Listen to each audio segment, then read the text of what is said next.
So in this session, we are going to look at how we can set up the environment. So first you can search Anaconda download, and once you search that, it will navigate to this URL. And here you can see you can get the individual edition, right? And here you get the download option. So here is fully open source, and we have the packages. So right now it support over 7,500 packages. Also we can add third-party packages as well, and there's option to manage the environment as well. So as I showed you earlier, we have the support for these packages by default, and also we can do machine learning, deep learning also using this package. And this is the user interface it looks like. So it comes with these tools. So we have these GUI packages where we can use to develop both Python and R. So in this course, we target mostly toward Python language and how we can use the machine learning package. So you can click the download here, right? And you can select the distribution. I recommend to download 64-bit version because it's much more faster. So here you have option to download for either Linux, Mac or Windows. Also I recommend to download the latest version because latest version gives you latest features and also up to date things when it comes to machine learning and data science. So if you are Windows user, you can download this, which is 64-bit installer. If you are Mac user, you can download this, or if you are Linux user, you can download this. So once you download this, it will go through the installation and install the packages. So once you install, you will come to this kind of environment, right? And also here we have these packages, that means these GUI tools are installed. So one of the main tool we are going to use the Jupyter Notebook, and other main tool is the Spider software, right? So first thing is you can click the, once you install everything, you can click the launch button. Then it will launch this kind of a environment, which is you can create a Spider software, right? So this is a Spider software, right? So here what you can do is you can create a new environment, right? And you can create a new file. So here I have some sample projects here, right?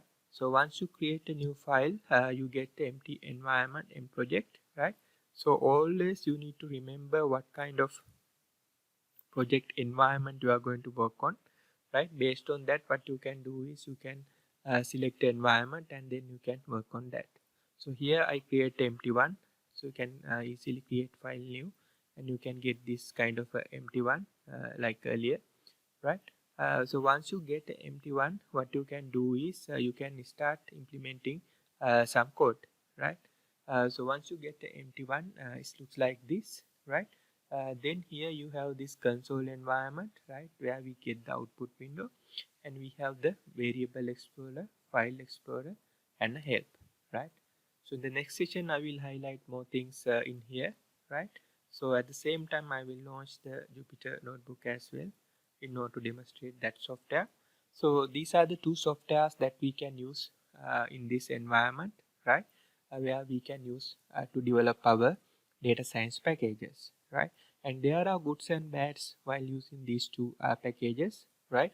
So I will highlight these things throughout the course, but at this step your main goal is to install the Anaconda environment correctly, and also check, make sure whether you have a working Spider and a Jupyter Notebook, right? So here you can see we have a workspace environment. We can create a .py, which is a Python file, right? Which is a Python file that we can use to create this environment. So we need to first make sure whether these things works. Once these things works, we can start working in our application in the data science tools, right? So that is the first thing we need to show. So I will just load a sample one and demonstrate some of the ways that we can do some coding, right? So these are some sample codes that I used in previous projects, right? So here you can see we have things like for machine learning we can use for TensorFlow, right? So several purposes we can use, right? So the one thing what we can do is I will just so we are doing these things later, but here I want to show you that we can use this and we can run this application correctly, right? So I will just use run, right? So you can see what are the things that is happen, right? so that the moment you don't need to go through code, because later I will discuss all this code step by step.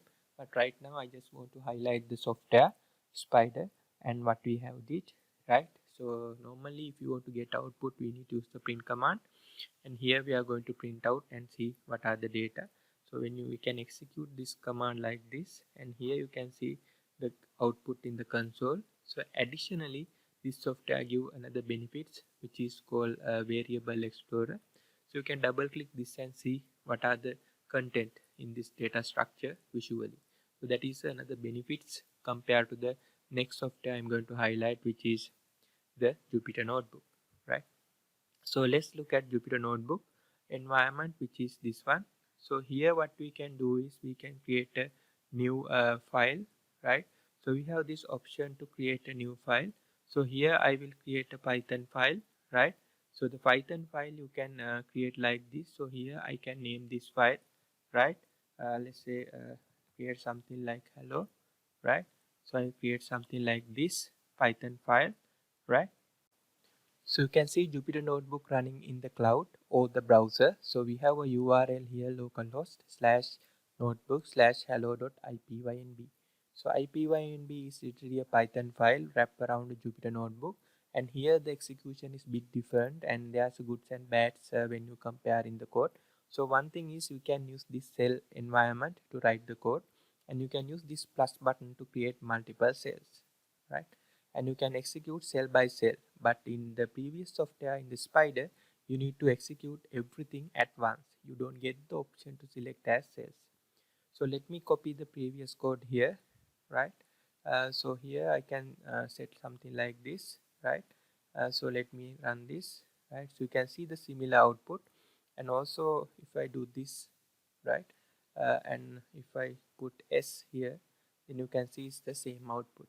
So you don't need to type print here, you get the same output like earlier.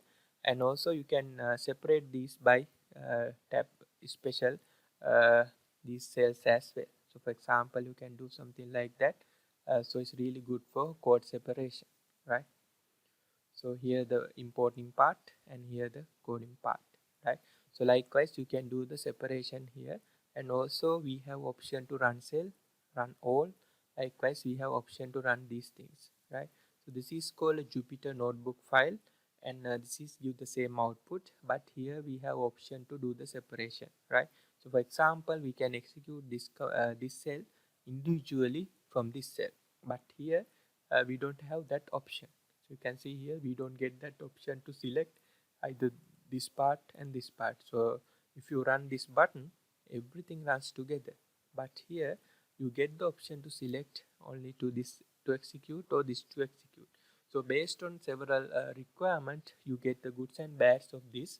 When it comes to visualization and if you have a large code base that we want to isolate, this is a really good option that you can go through, right? And also we have option to download this as a Python file, even PDF file as well. So PDF is not supported in the local, but if you are running this in the cloud version, we get the PDF as well. But you can easily download a Python file and HTML file as well, which is can be open again here in the spider, because this supports only Python py but not ipynb, right? But this is literally a Python file wrapped around this format, right? So in this section, the main goal is to set up the environment, right? So everything that we can do is, first thing is you need to download the software properly. It is completely free software. You can download it, install it, and once you install it, you can launch Spider or a notebook and see whether this code works, right? So no need to go in depth in this code. I will explain this code in next section, which is our NumPy version. We are going to discuss more in depth each line by line these code sections. But here I just want to highlight about these two softwares. In the data science field, the Jupyter Notebook and the Spider is the most used softwares.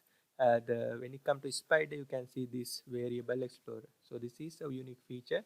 So if you have a complex data type, you can just double click here, right? Double click here, and then you can get the details like this. So you don't get that here in the Jupyter notebook unless you type in the code, right? So to get this, we didn't type anything. It's just part of this tool. So sometimes you can use these both tools side by side just to make sure that you get both benefits in all the tools.